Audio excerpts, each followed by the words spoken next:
Tu ne t'y attends pas. 3 desserts crémeux et faciles que tu referas à coup sûr. Bonjour Golosolandia, si vous adorez les desserts doux, ceux-ci vont vous faire craquer. 3 desserts bien crémeux en commençant par ce fantastique, avec une saveur caramel, un vrai morceau de crème. Versez 750 ml, ce qui correspond à environ 3 tasses et 3 quarts de lait dans une casserole. Nous allons la mettre à feu moyen et lui donner une petite touche de saveur. J'ajoute un bâton de cannelle pour qu'il chauffe, qu'il commence à libérer son arôme. Laissez-le ici dedans pendant au moins 5 minutes. Comme ça. Maintenant, nous allons préparer un caramel. Tu vas voir comme c'est facile. Verse 135 g de sucre, 2 tiers tasses, dans une grande poêle à feu moyen. Laisse chauffer le tout et n'oublie pas de remuer de temps en temps. Pendant que ça chauffe, tu peux prendre les jaunes d'œufs dont nous aurons besoin, il en faut 9. Je les ai ici et j'ajoute un filet d'essence, d'extrait ou d'arôme de vanille. Mélange bien le tout, nous allons l'utiliser un peu plus tard. Nous faisons pareil avec 100 ml ou une demi-tasse de lait et ajoutons 30 g. Et ce que nous allons faire, c'est bien mélanger jusqu'à ce que la maïzena soit complètement dissoute. Nous continuons ici dans la poêle avec le caramel à feu moyen. Et je te rappelle qu'il faut le remuer de temps en temps. Tu verras que le fond commence à chauffer, il se forme des petits morceaux et aussi un peu de caramel liquide. Continue de remuer de temps en temps pour que la température de tout le sucre soit la plus uniforme possible. Et s'il y a des petits morceaux qui se forment avec un ustensile en bois ou une spatule, tu les casses un peu. Au fur et à mesure que tout prend de la température, le caramel se forme. À la fin, il ne reste que quelques petits morceaux, comme tu peux le voir ici. Continue de remuer, elles vont toutes fondre pour donner un caramel avec une couleur et une saveur fantastiques.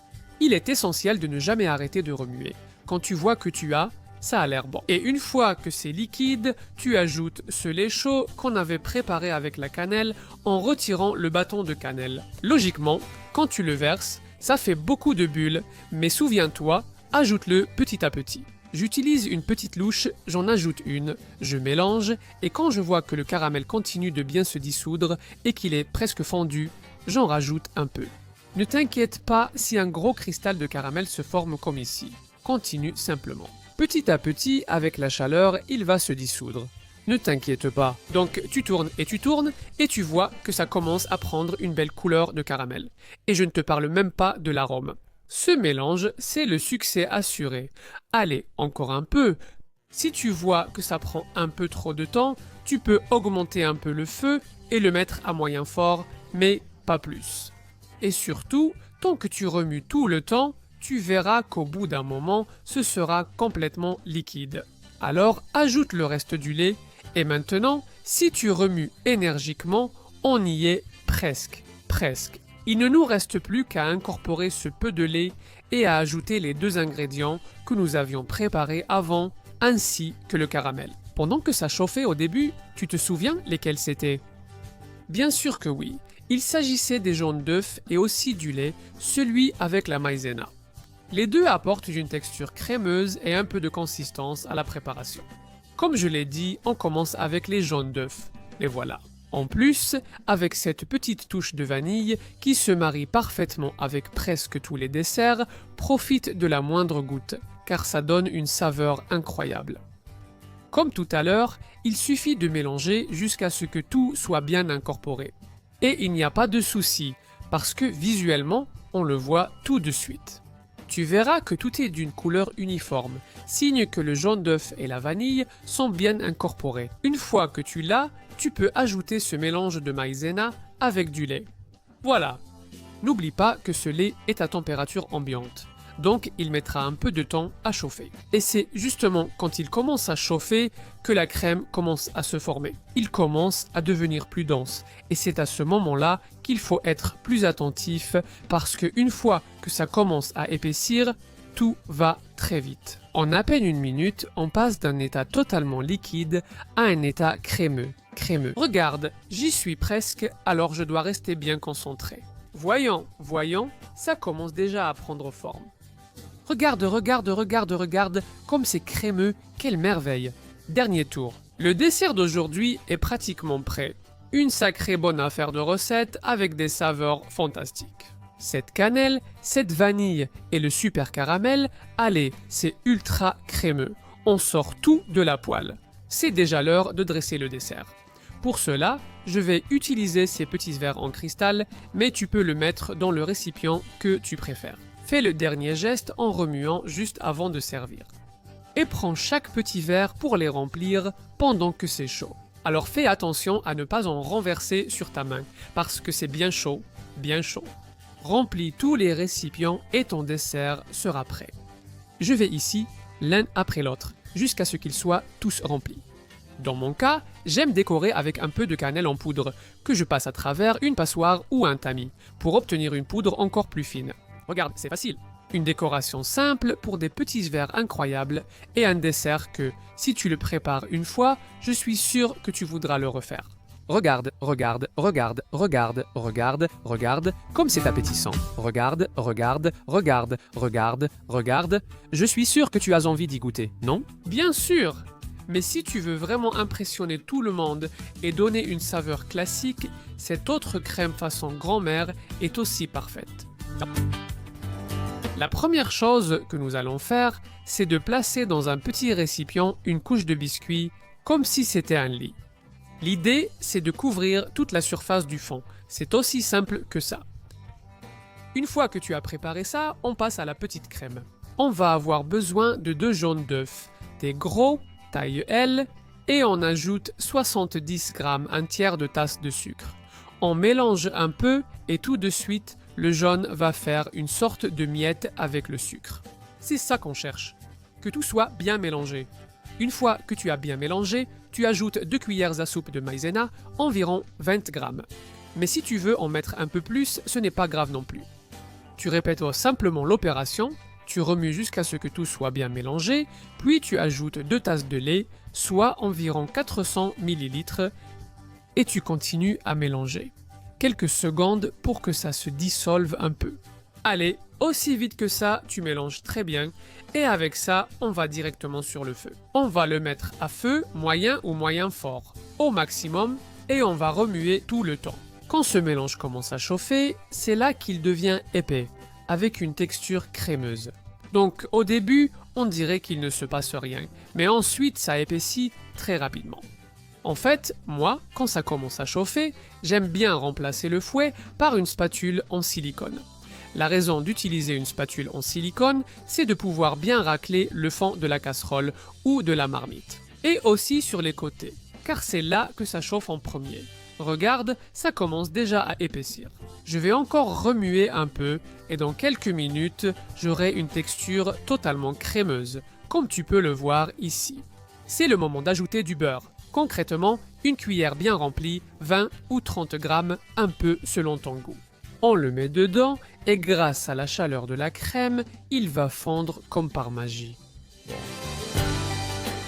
Voilà, et c'est prêt. Voilà. Et, en plus d'ajouter aussi un peu de crème, votre plat a clairement été rôti avec un morceau de crème. Vous voyez, ça va bien.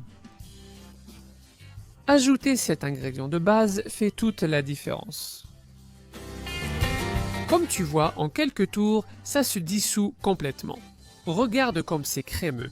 Et avec cette crème, on va dans le moule où on avait la base de biscuit, on verse la petite crème dessus. Mais en tenant compte de ceci, seulement la moitié de la crème, voilà. Le reste, on va l'économiser.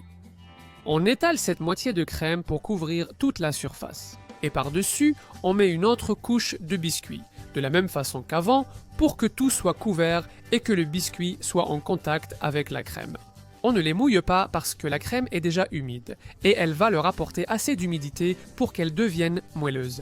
Bien, les biscuits sont placés, une couche ferme et bien mise.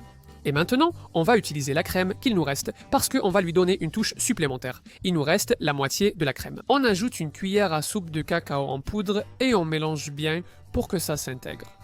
Comment ça? Quand la crème est chaude, elle fait le même effet qu'avec le beurre tout à l'heure.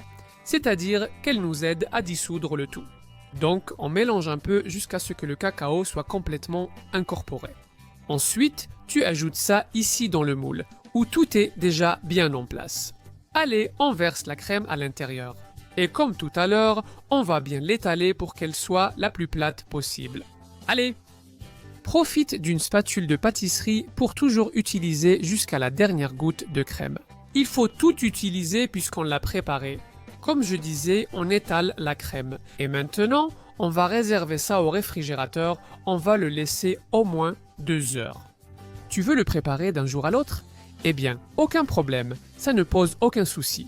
L'important, c'est que ce soit ferme. Pour décorer et savourer, j'aime lui faire un nappage spécial. En option, avec des fruits secs également, que je hache très finement en petits dés. Maintenant, je prends de la crème liquide, une tasse ou 200 ml, et je la chauffe bien. Pourquoi? Eh bien, parce que je vais la verser sur une tablette de chocolat bien haché.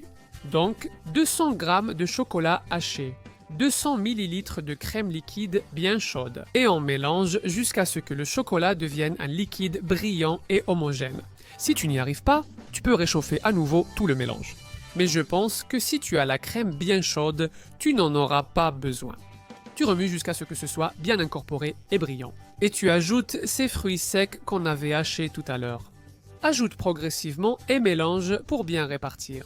Crème au chocolat avec des fruits secs prêtes. Glaçage idéal pour ce dessert à la crème. Allez, on va le verser dessus. Je suis déjà en train de saliver, j'ai trop envie d'en profiter. Alors je vais prendre ça, je le verse dessus et, comme tout à l'heure, je vais faire attention pour que ce soit bien lisse et joli sur le dessus. Mais cette fois, sans utiliser la langue. Comme c'est un peu liquide, il suffit de bouger le moule pour que ce soit lisse et bien plat.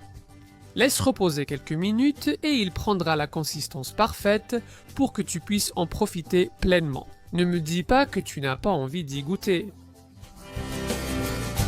Et regarde, regarde, regarde, regarde, regarde, regarde, regarde, comme ça a l'air délicieux. Bien crémeux, à souhait, avec ce chocolat, les morceaux de fruits secs et tout ce crémeux sur le dessus, en plus avec de saveurs. Mon Dieu, quel intérieur, quel intérieur, quel intérieur. Ne me dis pas que tu n'as pas envie d'y croquer dedans. Avec le seul poids de la cuillère, c'est déjà une merveille. Regarde comme c'est bon quand la cuillère s'y plonge. Et on n'a qu'une envie, c'est d'en reprendre. Mais parfois, tu as encore moins de temps et tu veux préparer quelque chose de bon en un clin d'œil. Pour ça, cette dernière option se prépare en à peine 5 minutes de travail. La première chose que je fais, c'est de mettre environ une demi-tasse de sucre, soit à peu près 100 ml dans un récipient comme ce grand verre. On ajoute une cuillère à soupe de gélatine neutre ou de gélatine en poudre, soit environ 10 g, et on mélange. Si tu veux utiliser de la gélatine en feuilles, il te faudra 6 feuilles. D'autre part, on badigeonne d'un peu d'huile le récipient dans lequel on veut le préparer. Cette boîte hermétique par exemple.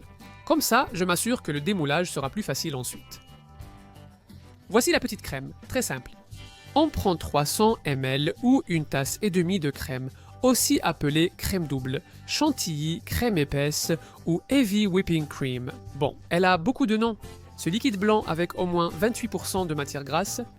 On ajoute aussi une tasse ou 200 ml de lait et un petit filet. C'est optionnel, mais je le recommande. De l'essence, de l'extrait ou de l'arôme de vanille. De plus, un édulcorant à votre goût, celui que vous préférez. Pour sucrer, j'ai utilisé de l'érythritol qui est un édulcorant très doux. Tu peux utiliser de la saccharine ou sinon, le sucre classique, il n'y a pas de problème. Ou le sucre de moine, que je trouve merveilleux, je dois en acheter et l'essayer. En fait, tu peux le faire avec n'importe quoi. Ça marche toujours. Maintenant, ce qu'on fait, c'est tout bien mélanger pour que tout soit bien réparti, puis on met le tout sur le feu. Rappelle-toi que la gélatine sera déjà épaisse comme ça parce qu'elle a séché.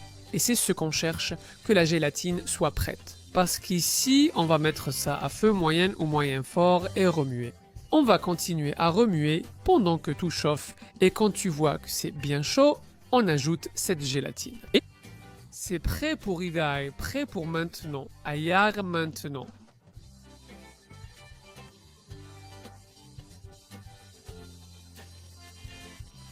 On les attendait.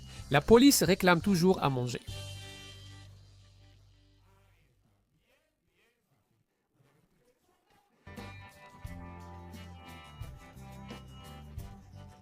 Avec le ganos, c'est plus facile. Cela se prépare en 3 minutes, on met de côté et quand c'est tiède, on met tout au réfrigérateur pour que ça refroidisse et que ce soit parfait. Il faut environ 4 heures pour qu'il soit parfait. Mais c'est le genre de dessert que tu peux préparer à l'avance, la veille, sans aucun problème.